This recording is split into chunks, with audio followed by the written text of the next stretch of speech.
All right, so check this out, guys. I just got off the phone with some investor partners of mine. In fact, these are the guys that bought into the very first deal I ever did. For those who are part of the Deal Architect program, you've heard some phone calls with them. They are the guys who bought in the first time I ever tried to get an investor to jump in. So now they have VIP access. Anytime I've got a deal, I call them first. I say, I got another one, do you want in? And so we are trying to put together the biggest deal I've ever done. It's this huge mixed use property where we're gonna have some commercial and then some townhouses above it and behind it. We'll sell all of that and hold the commercial, hopefully without any cash in the deal. For what it's worth, I think that probably the most spectacular model long-term is to be able to build and hold. So for me, I live off of and feed my family off of the profits from my builds. So I can't build and hold everything. I got to sell some stuff, pull that profit and pay myself a salary so we can buy groceries. But long term, the more that I can build that instead of selling, I just refinance it. I build with enough built-in equity that whatever would have been my profit margin, I just refinance and I hold that. I'm building up this long-term cash flowing portfolio. Man, I got to tell you, I feel the way that you feel when you're playing a sport. Like my heart was racing. I'm pumped up. I don't know who I'm playing against, but I'm winning. And what I wanted to share is that like I was and still am like a little bit intimidated by this deal, right? There's aspects of it that I've never done before. I've never built and then refinanced commercial space to hold. That's new. And I have not done a project with a build cost or a loan this size before, but it's the next step. It makes sense in this progression that's happening. And man, it makes me excited. Number one, it makes me excited because my comfort zone is expanding, right? And what used to be not feel normal, what used to feel intimidating is becoming the new normal. And what it means is that once my comfort zone expands to here, to where this deal is normal, then the next step, which is way out here, that's the next step and that becomes normal. And I go from, doing my first deal, which was a single build, to starting to take down 2 and 4 build projects, to then buying a 10-unit condo or townhouse complex that we're building in East Nashville that's gonna be some Airbnbs and whatnot, to doing this, which is mixed use, retail space and residential. And every single project that I do takes me further down this journey of expanding what is normal to me. So I'm pumped, guys. I'm telling you right now, I'm psyched. Like I need to go out and run some laps because I'm ready to roll. And you know what? I think it's the juju. I think it's the juju from the beanie. Like I think this is really where the power's at. You know what I mean? I think this is the secret sauce. I figured it out. I can just never take my beanie off. My name is Brian Bandas. I'm building a real estate development company. I'm becoming a better father, a better husband, a better entrepreneur, and a better man every single day. Let's get it.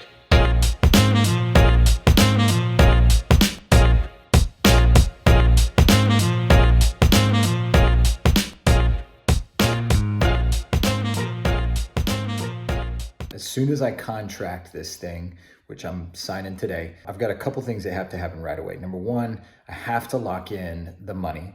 I have to make sure that before due diligence is over, I know that I can pull together the money. In this case, it's the biggest capital raise I've done yet. So it's one of the bigger questions is I got to pretty quickly pull together 7 figures of money. And make sure I've got the right people locked in, that the bank likes how we look on paper, all of that, and we can get the loan. I've also got to immediately start due diligence and make sure that what I'm telling these partners, these investors that we can do with the land, we can indeed do it. Can we put, in this case, we're trying to do 12 to 15 townhouses and 3,000 to 4,000 square feet of commercial space. Right out of the gate, as soon as I sign, or really sometimes I'll start working on it before, I'm going to start trying to pull together that money, meaning talking to my investor partners, going, here's what I'm working on. Would you want in? If not, I'll go on and talk to the next person. So that's what I'm working on today. This big deal I was telling you about. So let's see what we can do. Let's see what we can pull off. And that's what I like about this. It's like a sport. Like it kind of makes me go, let's just see what I can pull off today. The younger me would have been like, no friggin' way. And now I'm like, actually, probably. Let's go see what we can do.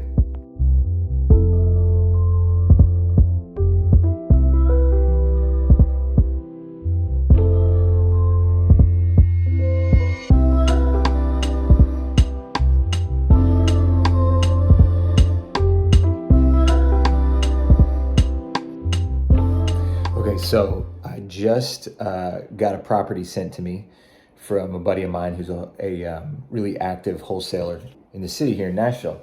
First thing I'll share is that I think I emailed him right after the new year and just said, hey, happy new year, trying to kick things off. Do you have anything in the pipeline that might fit what I'm doing?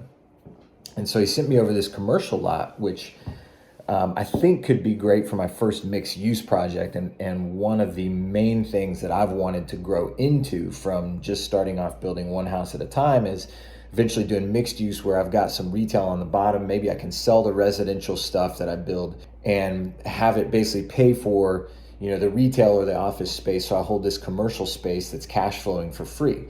That to me, if you can build and refinance and hold, is one of the most powerful things that you can do in real estate development. So I work with an architect who's pretty good with this. And one of the things, by the way, in my Deal Architect course, that probably the key thing I talk about is how to put this team together, put the right people around you, because I can tell you guys right now, I do not have certainty on what I will be able to do with this lot. I don't know off the top of my head if I've got enough spaces for the off-street parking that I'm gonna need, or enough space, right? Enough road frontage, or how many are gonna be allowed there. So I've got these people on my team who do know. They've done a ton of projects for the city, primarily my engineer and my architect. And so what I'm doing, I'll show you here, is I'm working on this design and trying to put some townhouses back here, some more townhouses facing here. They're all going to face this middle area, and then some storefronts facing the main street with a couple condos above it. Maybe they'll be a little bit bigger.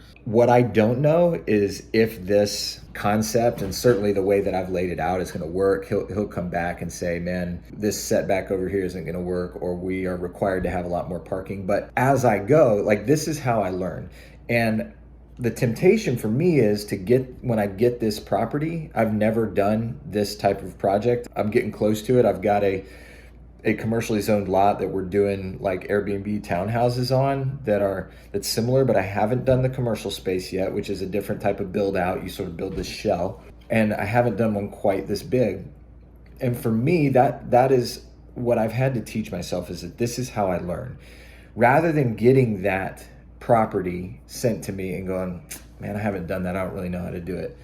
Instead, I told him, okay, hang on, I'm gonna figure this one out. Don't sell it, I'm gonna buy it from you.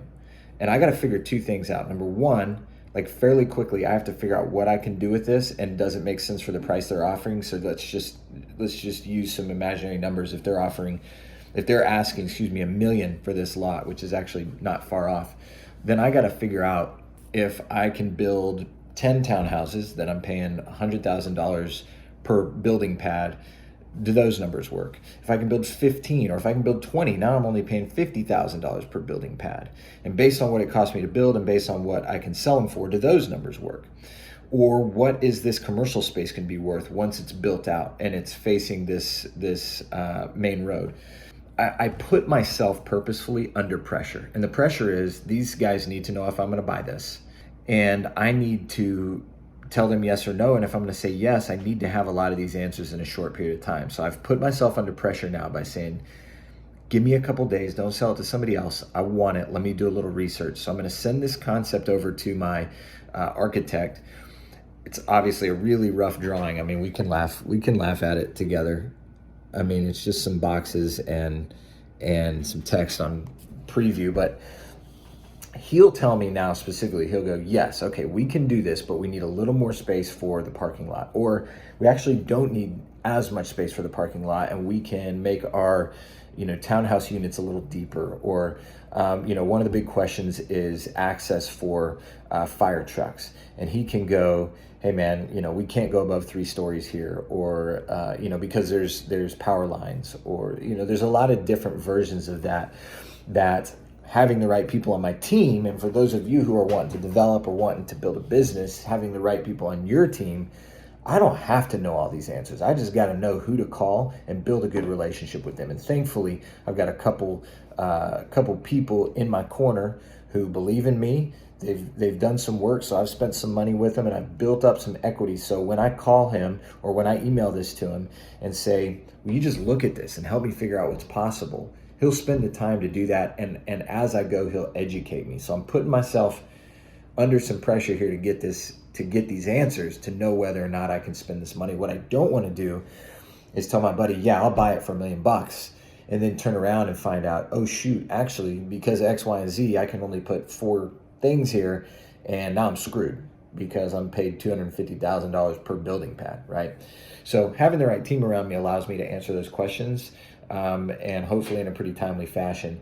And I'm excited. I hope that this becomes my first mixed use project, which is really what I've been excited about, is starting to create these projects that not only give me, from a business standpoint, a financial standpoint, the opportunity to buy and hold, to refinance out and hold, but they also become the projects that you notice. Like a friend of mine, he's an older gentleman who sort of took me under his wing for a while.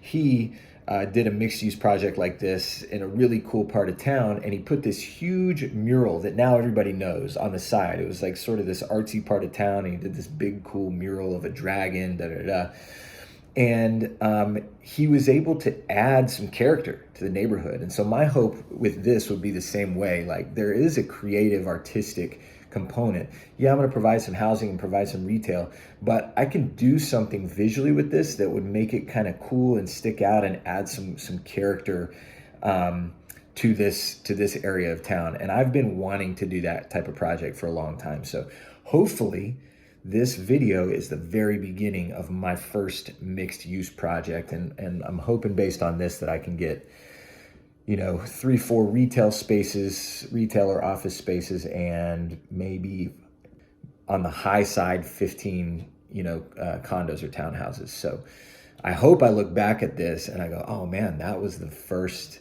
of many, right? I hope this is a bit of a turning point. But I wanted to share this mainly to say that, like, I'm really uncomfortable, and that's a principle of growing something like this, whether it's real estate development or something else, is that you have to just lean into the discomfort. And there's a tendency in all of us, and for me too, for self-preservation, to go, I don't know about that. I'm not comfortable with it. Maybe next time, maybe further on down the line. When now is the time, because if I do it further on down the line, it's still going to be my first one, and I'm still going to be real nervous. So I'm going to take it on right now. I'm going to go, instead of going maybe later or I can't do that, I'm just going to start asking the questions. How can I do that? What do I not know that I need to know? How can I pull this off? I'm going to figure it out. I'll let you guys know.